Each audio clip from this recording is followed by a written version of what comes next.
Movie की शुरुआत नवी मुंबई से होती है, जहां पर हम एक राजनेता अमोल अमारे को देख पाते हैं, जो मीडिया वालों को ये बता रहे होते हैं कि कैसे स्पा, मसाज पार्लर इन सबको बंद कर देना चाहिए क्योंकि इनके आड़ में काफ़ी गलत काम होते हैं। लेकिन अमोल अमारे बाहर से जैसा दिखता है वो अंदर से वैसा नहीं होता है, क्योंकि वो खुद फॉरेनर लड़कियों के साथ अय्याशी करता है।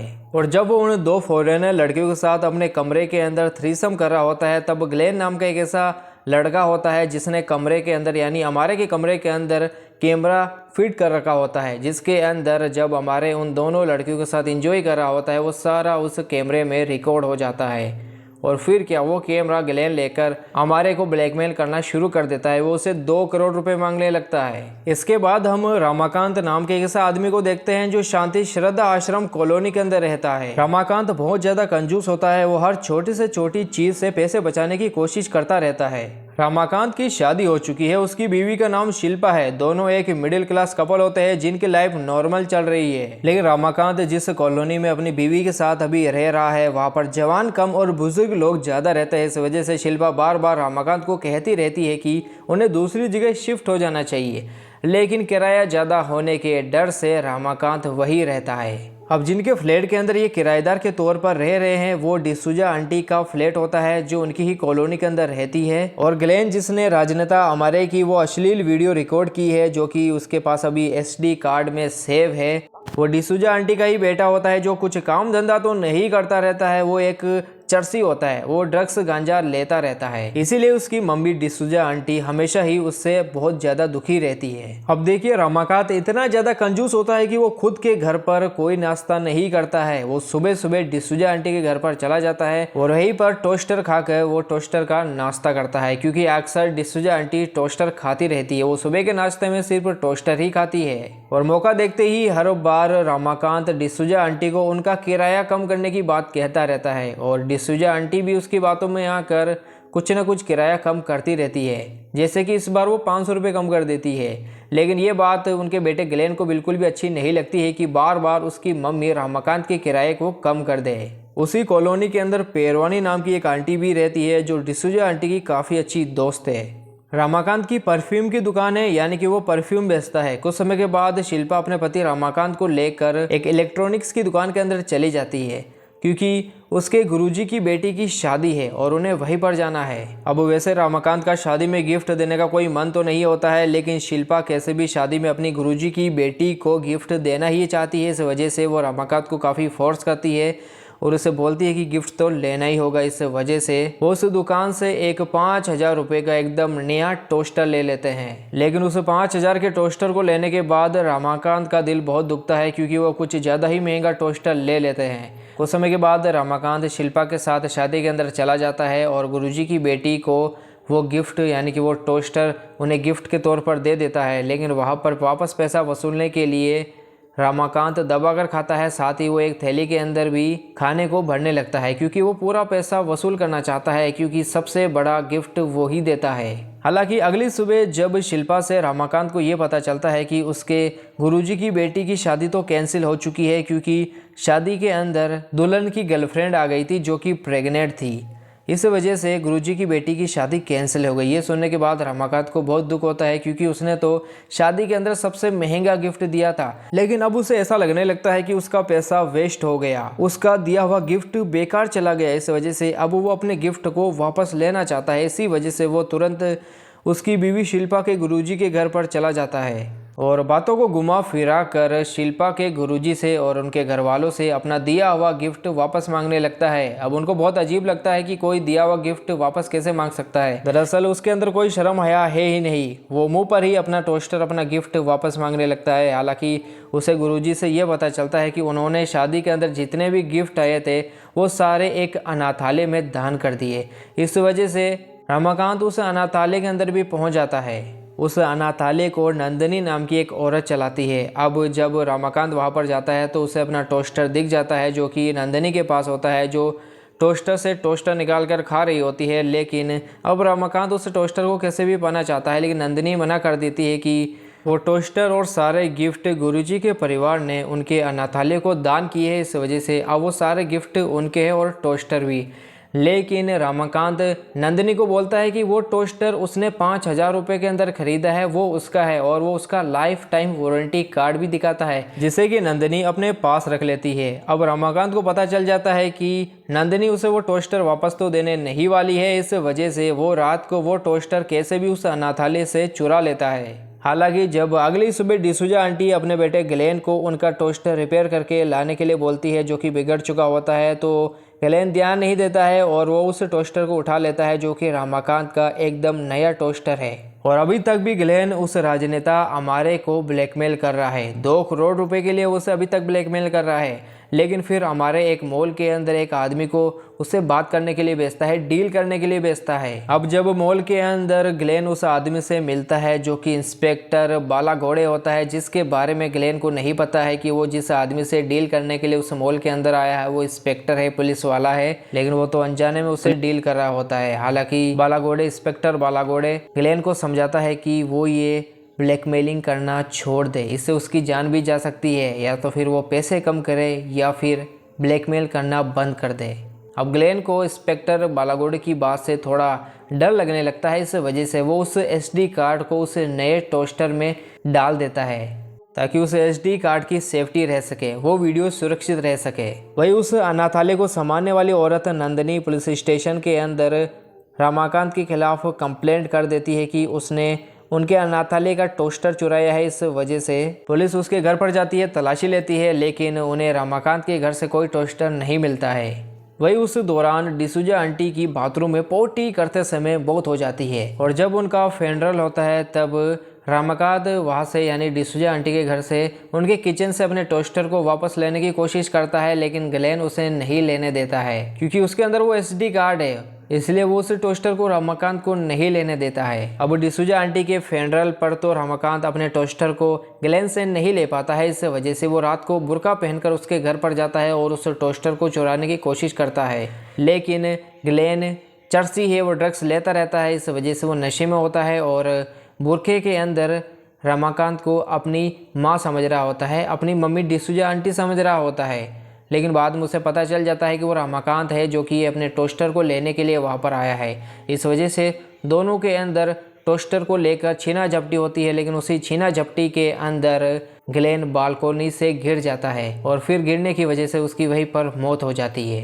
अब टोस्टर जैसी एक छोटी सी चीज़ के पीछे भागते भागते रमाकांत की लाइफ पूरी तरीके से बिगड़ जाती है, क्योंकि अब ग्लेन जो मर चुका है और सभी को ऐसा लग रहा होता है कि ग्लेन का किसी ने मर्डर किया है, यहाँ तक कि उसकी बीवी शिल्पा को भी ऐसा ही लगता है। लेकिन रमाकांत तो शिल्पा को समझाते हुए उसे कहता है कि ग्लेन नशा करता था, वो नशे की हालत में होगा, इस वजह से बालकोनी से गिर गया होगा, कोई उसका मर्डर कैसे कर सकता है। दरअसल वो अपने आप को बचाने की कोशिश कर रहा होता है कि ताकि किसी को भी ये ना लगे कि ग्लेन का मर्डर हुआ है। रमाकांत ने ग्लेन को नहीं मारा है, वो तो टोस्टर की छीना झपटी के अंदर पता नहीं कैसे ग्लेन बालकोनी से नीचे गिर गया और उसकी मौत हो गई। अब रमाकांत के पास अपना टोस्टर तो आ जाता है, लेकिन वो उसी दुकान पर यानी उसी इलेक्ट्रॉनिक की दुकान पर अपने टोस्टर का रिफंड लेने के लिए जाता है, लेकिन उसे वहाँ पर रिफंड नहीं मिलता है। हालांकि उस दौरान ही उसके मोबाइल में कोई अननोन पर्सन उसे एक वीडियो भेजता है जिसके अंदर वो और ग्लेन टोस्टर की छीना झपटी कर रहे होते हैं और उस दौरान ही ग्लेन बालकोनी से नीचे गिर जाता है। और वो वीडियो देखने के बाद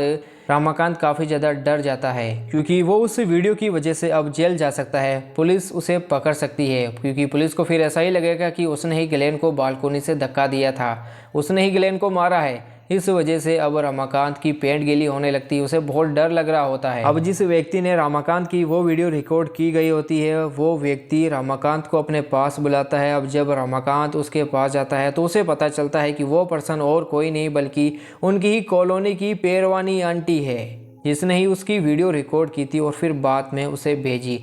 दरअसल पेरवानी आंटी काफ़ी सालों से अकेली रह रही है, उसे रमाकांत बहुत ज़्यादा पसंद है, लेकिन रमाकांत हमेशा ही डिसूजा आंटी से चिपका रहता था, उनके पास ही रहता था, उनके काफ़ी क्लोज था और ये बात पेरवानी आंटी को बिल्कुल भी पसंद नहीं थी। इसलिए उन्होंने अपनी दोस्त डिसूजा आंटी को रास्ते से हटा दिया ताकि फिर वो रमाकांत को अपने क्लोज ला सके।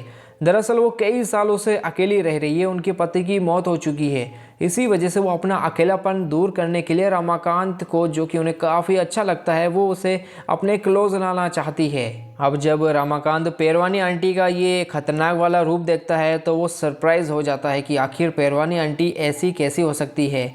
लेकिन अब पेरवानी आंटी उस वीडियो की वजह से रमाकांत को ब्लैकमेल करते हुए कहती है कि वो ये वीडियो पुलिस को बता देगी, लेकिन रमाकांत उन्हें बोलता है कि वो जो कुछ भी बोलेगी वो करने के लिए तैयार है, बस वो वीडियो पुलिस को ना बताए। तब पेरवानी आंटी भी उसे बोलती है कि उसे रोज़ उनके घर पर आना होगा और जो जो वो बोलेगी उसे करना होगा।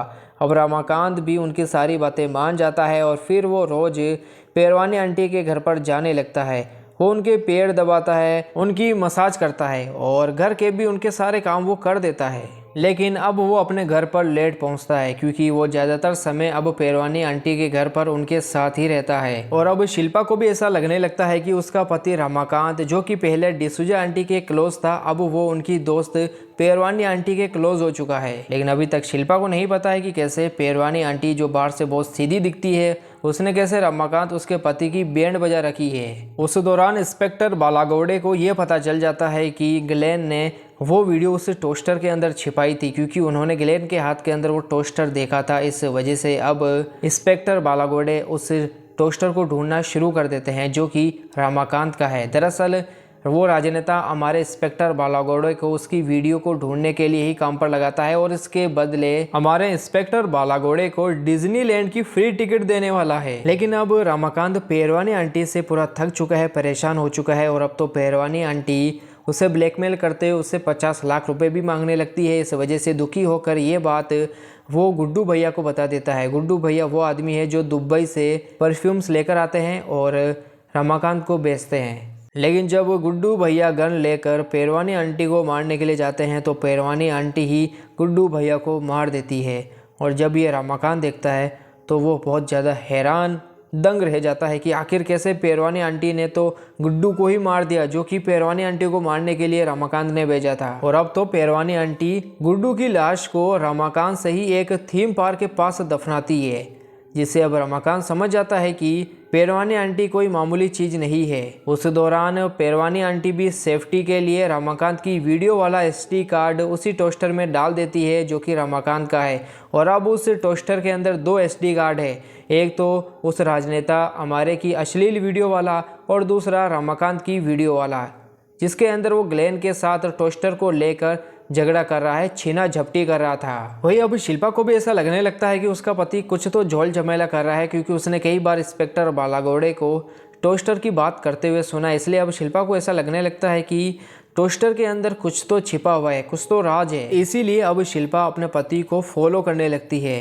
लेकिन अब थक हार कर रमाकांत इंस्पेक्टर बालागौड़े को उस टोस्टर के बारे में बता देता है कि कैसे वो टोस्टर पेरवानी आंटी के पास है। इस वजह से इंस्पेक्टर बालागौड़े भी पेरवानी आंटी के पास जाता है, लेकिन पेरवानी आंटी उसे भी मार देती है और उसकी लाश को रमाकांत से उसी थीम पार्क के पास दफनाने लगती है, जहाँ पर उसने पहले गुड्डू को दफनाया था। और वो थीम पार्क और किसी का नहीं बल्कि पेरवानी आंटी के पति का था, जिसको उसने ही मार दिया था। अब शिल्पा भी वहां पर आ जाती है, जिससे कि सारा झोल धीरे धीरे समझ में आने लगता है। लेकिन तभी इंस्पेक्टर बालागौड़े जाग जाता है। दरअसल वो मरे ही नहीं थे। अब क्योंकि उस टोस्टर की वजह से ही रमाकांत की लाइफ की धज्जियां उड़ गई, उसकी लाइफ उजड़ गई। इस वजह से गुस्से के अंदर रमाकांत उस टोस्टर को उठाकर पटक देता है, जिसके बाद उसमें से 2 SD कार्ड निकलते हैं। और ये देखकर इंस्पेक्टर बालागौड़े शॉक में रहता है कि आखिर उसके अंदर 2 SD कार्ड कैसे हैं। अब पेरवानी आंटी को पता है कि एक SD कार्ड तो वो है जो रमाकांत की वीडियो वाला है, जो उसने ही रिकॉर्ड की थी, लेकिन दूसरा किसका है। इसलिए वो मोबाइल में उस SD कार्ड को लगाती है। जिसके बाद इंस्पेक्टर बालागौड़े, शिल्पा और रमाकांत और पेरवानी आंटी भी आमरे यानी उस राजनेता आमरे की वो अश्लील वीडियो देख लेते हैं। लेकिन फिर SD कार्ड लेने की छीना झपटी के अंदर पेरवानी आंटी इंस्पेक्टर को मार देती है। और अब वो कैसे भी रमाकांत को भी मारना चाहती है, लेकिन कैसे भी पति पत्नी यानी शिल्पा और रमाकांत पेरवानी आंटी, जो कि एक चुड़ैल से कम नहीं है, वो उसका सामना करते हैं और उनके लड़ाई के अंदर पेरवानी आंटी गिरकर मर जाती है। उस दौरान ही वहाँ पर वो राजनेता हमारे भी आ जाता है, क्योंकि पहले इंस्पेक्टर ने उसे वहाँ की लोकेशन भेज दी थी और बता दिया था कि उसे वो टोस्टर वो SD कार्ड मिल गया है। अब शिल्पा और रमाकांत उसे वो SD कार्ड दे देते हैं, लेकिन हमारे उनसे पूछता है कि क्या उन्होंने तो वो वीडियो नहीं देखी। तब वो मना करते हैं। हालांकि अब हमारे को क्या पता कि उन्होंने उसकी वो अश्लील वीडियो वो देख ली है, लेकिन वो उसे कुछ भी नहीं बताते हैं, जिसके बाद हमारे उसे एसडी कार्ड को खाकर उसे ख़त्म कर देता है ताकि वो किसी को भी नहीं मिले और उसकी वीडियो कोई भी नहीं देख पाए। लेकिन हमारे जिस एसडी कार्ड को खाता है वो उसका नहीं बल्कि वो एसडी कार्ड होता है जिसके अंदर रमाकांत की वीडियो है। अब रमाकांत अपनी बीवी शिल्पा से माफ़ी मांगता है क्योंकि उसकी वजह से काफ़ी झोल झमेला हो गया, क्योंकि वही गुरुजी के पास टोस्टर लेने के लिए वापस चला गया और अनाथालय से भी उसने ही टोस्टर को चुराया, जिसके बाद फिर पेरवानी आंटी ने उसे फंसा लिया, उसे ब्लैकमेल किया। अब रमाकांत बीमार किस्म का कंजूस ज़रूर होता है, लेकिन वो बिगड़ा हुआ और गुमराह आदमी नहीं है और ये उसकी बीवी को भी, शिल्पा को भी अच्छे से पता है, इसलिए वो उसे माफ़ कर देती है और कुछ समय के बाद फिर से ये अपनी ज़िंदगी में लौट आते हैं।